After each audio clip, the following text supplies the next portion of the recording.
Hello, it's Sunday. I'm CJ. It's been a while. Hello, friends, people. I have taken a small mental health hiatus, but I'm back now, although my throat isn't.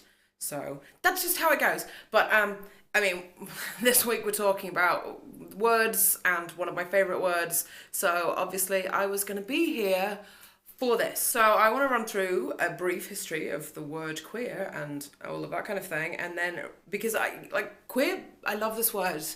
I love this word so much. This is one of my words. And I identify as being queer. I have always identified as being queer. I identified as being queer before I ever remotely knew that my gender was even something that I was questioning.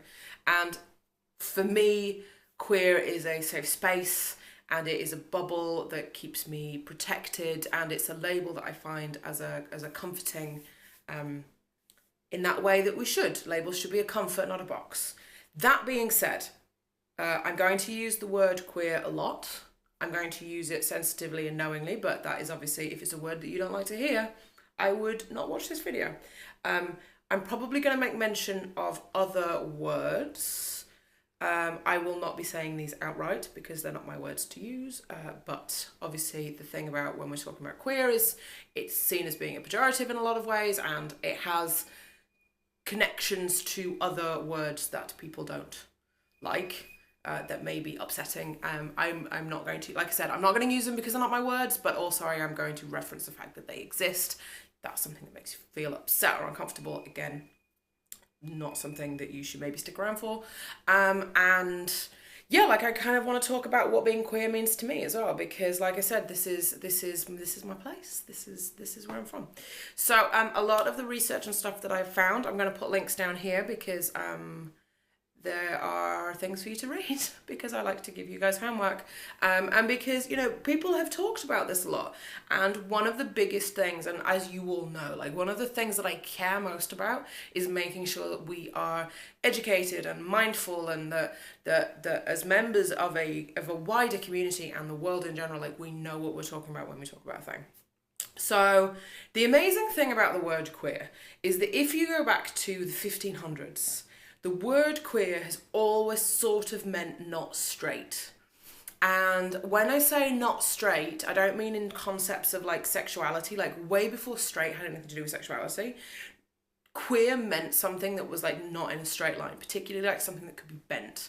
So for instance, like the wood of a bow and arrow was curved, and that was described as being queer. It has always meant something that is different to or different than, but in a sort of non-specific way. So it's always been different than, but not like in one specific thing. The Oxford English Dictionary has the first written down like use of the word queer as coming from a Scottish tradition that was like a poetic roast. If you like, it was kind of like a Scottish rap battle. As one of the Hamilton fans among you, I'm feeling that. But also as a poet, like essentially it was a space where poets would turn up and they would just trash talk each other fundamentally in rhyme. And one of the poets was referred to as a queer. And so it has this meaning and in that way that words really do that I love. It has this history that exists like long before anybody thought to apply it to anything else. What I particularly like about the word is that the meanings that it had back then kind of please me right now. Anyway, if we skip forward to like Gertrude Stein, who's a poet of the 1900s, and hung out with the Parisian Sen, Hemingway and Fitzgerald and those kinds of people, she described herself as being queer. And in her poetry, spoke about openly being queer. This was also at the time when queer was starting to become something that was said about us. And by us, really what I mean is anybody who identifies within the LGBT community. So fundamentally it was used as a sort of slurred shorthand for gay or lesbian. Yeah, so there's this period in history where it then just becomes aggressively a slur. And the 1950s, which is one of those eras in history that I find super interesting, particularly when it comes to North American morals and the impact that they've had on the world. The 1950s really cemented the fact that queer was a word that was used as an insult.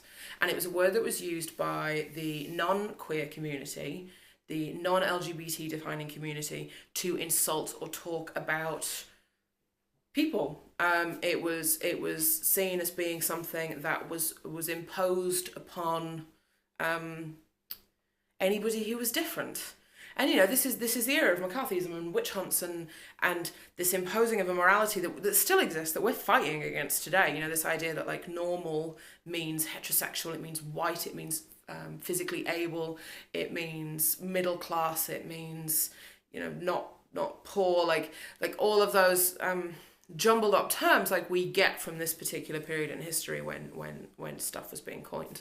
Queer, however, then gets to a certain extent reclaimed, and it gets reclaimed because of the AIDS movements of the 80s and early 90s.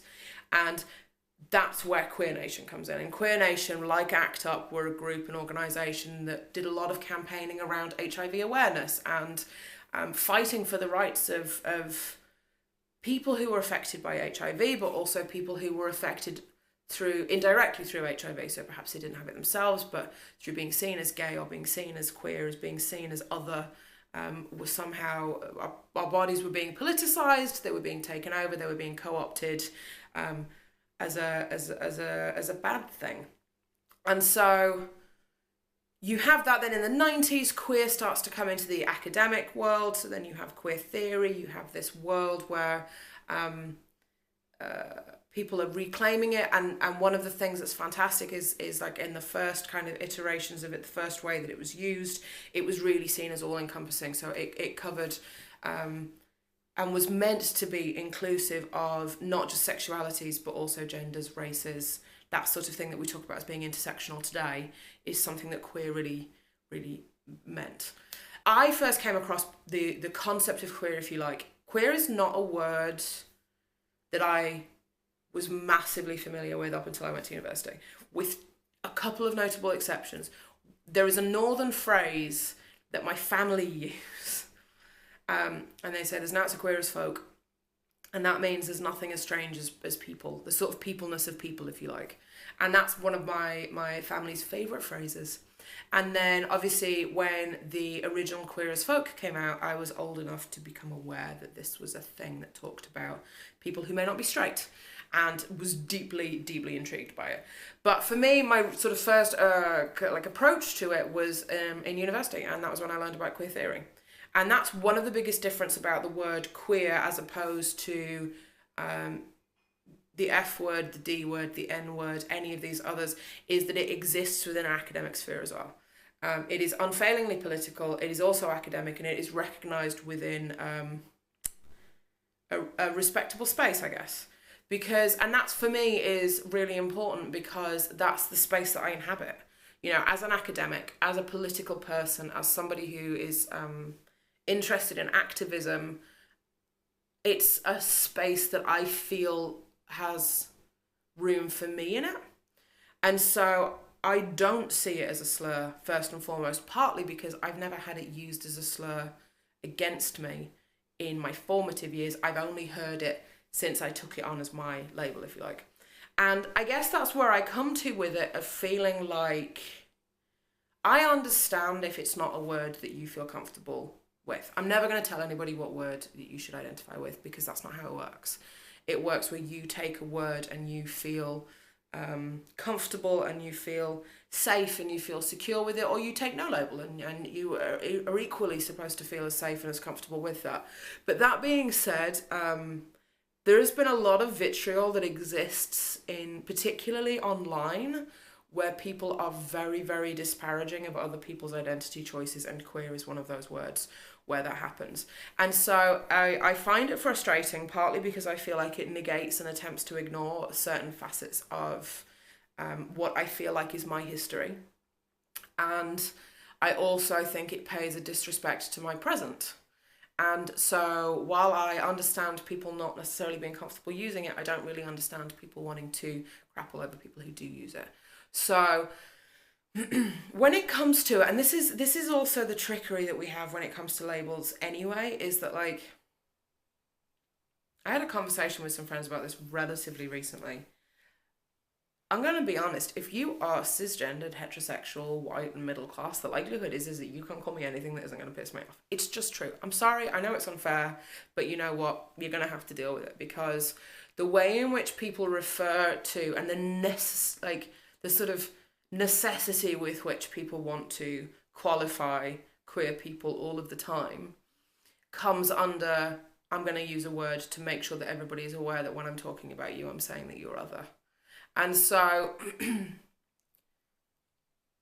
I've been called all manner of things, and I've been called like the T word that I don't particularly like, but doesn't trigger me, doesn't offend me. Um, I've been called that by people and been okay with it, and then I've had people refer to me in very respectful terms, but with a tone that's made me feel deeply insulted.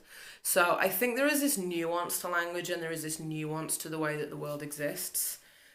Certainly, when I use the word queer, I mean it as a respectful, all embracing, enveloping term that essentially just means not straight. So, with paying due deference to history and awareness to my place in it and the comfort with which I feel with it, that's why I use the label. I guess that for other people, particularly if you've had it used as a slur or it's had violence attached to it or any of those kinds of things, I totally understand you not wanting to use it, and would never insist on anybody doing it. You know, when it comes to these words, like, I feel like it's political and it's angry, and I'm going to be honest, I don't feel polite most of the time when it comes to dealing with the issues that we as trans people and as queer people have to face. I don't feel polite about it. I don't want to be something that's necessarily acceptable in company. When I talk about like trans stuff and the issues and things that we face, I don't think that they are acceptable.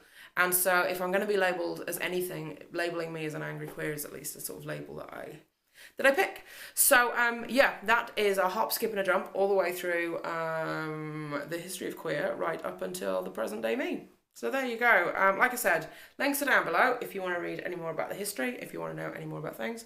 I am back. It has been a hot minute, but we are getting things back on track, and I will talk to you next week. Okay, bye.